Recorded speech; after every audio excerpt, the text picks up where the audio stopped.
इसके बाद में ऐसे लाइन खींचनी है, पैरेलल पैरेलल ही चलना है। नो ब्लड सप्लाई, यहाँ पर कोई ब्लड की सप्लाई नहीं होती। सबसे ज्यादा जो बेंडिंग ऑफ लाइट होती है ना, वो सबसे ज्यादा बेंड यहीं पर हो। दो पार्ट दिखाई दे रहे हैं, एक ये और दूसरा ये दोनों क्या है? ऊपर वाली है सिलेरी मसल और ये नीचे वाली जो हमने करी ये है क्रिस्टलाइन लेंस। हमारी आई का फोकल लेंथ कंटिन्यूअसली चेंज होता रहता है। क्यों होता है? क्योंकि अगर कोई ऑब्जेक्ट पास है तो उसके लिए फोकल लेंथ अलग चाहिए होगी, दूर है तो फोकल लेंथ अलग चाहिए होगी। रेटिना क्या होता है? ये फोटो सेंसिटिव लेयर है जो कि मेन लाइट को सेंस करती है, रॉड सेल्स। और ये क्या करता है? Help in night vision. ये क्या करता है? नाइट विजन देता है।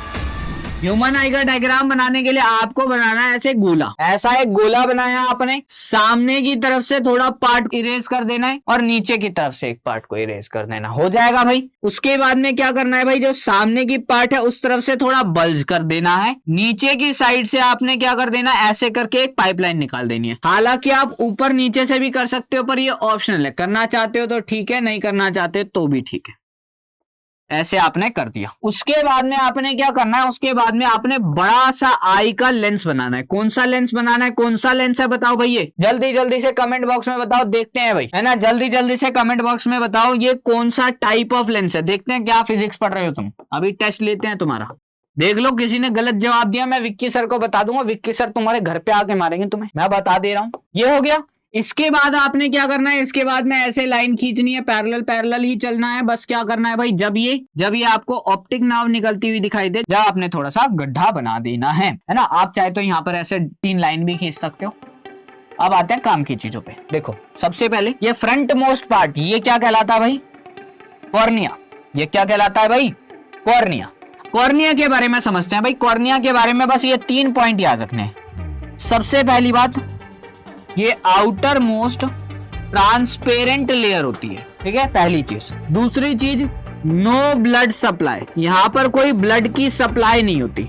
और तीसरी चीज, मोस्ट ऑफ रिफ्रैक्शन, सबसे ज्यादा जो बेंडिंग ऑफ लाइट होती है ना, वो सबसे ज्यादा बेंड यहीं पर हो। क्यों? बाहर एयर है और अंदर एक ही बाद में फ्लूइड आ जा रहे हैं सारे, है ना। आंखों के अंदर भी ये मटेरियल में यहाँ पर भी फ्लूइड होता है, यहाँ पर भी फ्लूइड होता है। इसी वजह से सबसे ज्यादा बेंडिंग ऑफ लाइट, सबसे ज्यादा रिफ्रैक्टिव इंडेक्स का जहां चेंज होगा वहीं पे सबसे ज्यादा बेंडिंग ऑफ लाइट होती है, वो होती है कॉर्निया में। अब आते हैं हम दूसरे पार्ट पे। दूसरा पार्ट आता है ये जो बाहर ये फ्लूइड भरा हुआ, ये खाली जगह जो दिखाई दे रहा है, इसको बोलते हैं एक्वस ह्यूमर। यहाँ पर एक फ्लूइड भरा हुआ होता है, एक्वस ह्यूमर, ठीक है। यहाँ पर फ्लूइड भरा होता है, ट्रांसपेरेंट फ्लूइड होता है और इसका कोई काम नहीं है। इस वजह से हम क्या कर रहे हैं? आगे बढ़ रहे हैं। अगला आ गया भाई 2 चीजें। एक आ गया ये जो सेंटर में होल है, इसको बोलते हैं प्यूपिल। और एक आ गया भाई ये जो पार्ट है, इसको बोलते हैं आइरिस, ठीक है।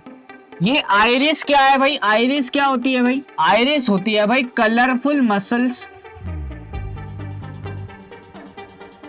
ये क्या करती है भाई? कंट्रोल करती है साइज ऑफ प्यूपिल को। और क्या करती है भाई? गिव आई कलर, जो आंखों का कलर जो हम बोलते हैं ना, कि झील सी नीली आंखें, जो तुम बोल रहे हो ना, किसी के आंखों के कलर में डूब जा रहे हो, आंखों में डूब जा रहे हो, है ना। तो जो आंखों का जो कलर है वो किसकी वजह से आ रहा है? वो आइरिस की वजह से आता है।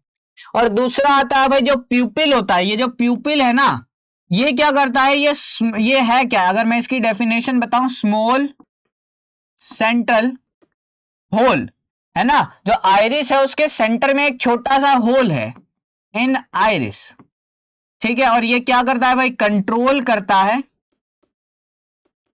अमाउंट ऑफ लाइट एंटरिंग आई, हमारी आंखों के अंदर कितनी लाइट जा रही है उसको कंट्रोल करता है। आगे बढ़ते हैं भाई, आगे बढ़ते हैं। देखो, अब यहाँ पर 2 पार्ट दिखाई दे रहे हैं, एक ये और दूसरा ये दोनों क्या है सर? सबसे पहली बात, ऊपर वाली है सिलेरी मसल और ये नीचे वाली जो हमने करी ये है क्रिस्टलाइन लेंस। सर, ये जो सिलेरी मसल्स हमने बताई ना, ये क्या करती है भाई? कॉन्ट्रैक्ट और रिलैक्स टू चेंज। किस चीज को कॉन्ट्रैक्ट कराती है? कॉन्ट्रैक्ट और expand eye lens to change its focal length, ठीक है।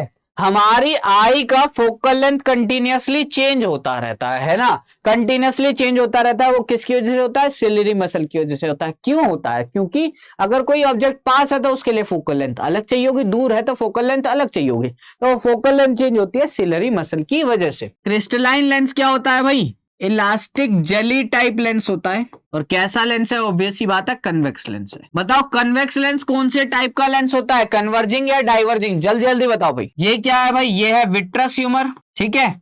उसके बाद में हम आते हैं भाई, इसके बाद में ये है पीछे रेटिना, और लास्ट में ये है ऑप्टिकल नर्व। आई के बिल्कुल सेंटर पे एक पॉइंट होता है जिसको बोलते हैं येलो स्पॉट। रेटिना का ही पार्ट है तो इसके बारे में जानना नहीं है, पर आपको पता होनी चाहिए येलो स्पॉट होता है। और यहां पर होता है ब्लाइंड स्पॉट। अब देखो भाई, ध्यान से देखो, रेटिना क्या होता है? ये फोटो सेंसिटिव लेयर है जो कि मेन लाइट को सेंस करती है। मेन सिग्नल का रिसीवर सेंसर क्या है? ये है। यहां पर दो तरह के सेल होते हैं, हैव रॉड सेल्स। जैसा नाम वैसा ही दिखने में भी लगता है, रॉड शेप ही होता है ये। और ये क्या करता है? Help in night vision. ये क्या करता है? नाइट विजन देता है। इसको याद रखने के लिए आप ऐसे याद रख सकते हो, रॉड, आर से रॉड, आर से रात, रात को देखने में मदद करेगा। और सी फॉर कोन, कोन शेप के होते हैं। और सी फॉर कलर, जो कलरफुल विजन है वो इसकी वजह से आती है, ठीक है। येलो स्पॉट की क्या खासियत है? High amount of rod and cone cell. यहां पर रोड और कोन सेल्स बहुत सारे पाए जाते हैं। और ब्लाइंड स्पॉट वो पॉइंट है जहां पर no rod and cone cells. तो मतलब अगर यहां पर इमेज बनी तो क्या होगा भाई? अगर ब्लाइंड स्पॉट पर इमेज बन रही है तो इंसान को कुछ दिखाई ही नहीं देगा, और येलो स्पॉट पर बन रही है तो सबसे क्लियर दिखाई देगा। ऑप्टिक नर्व तो क्या करता है भाई? ट्रांसपोर्ट करता है सिग्नल टू ब्रेन।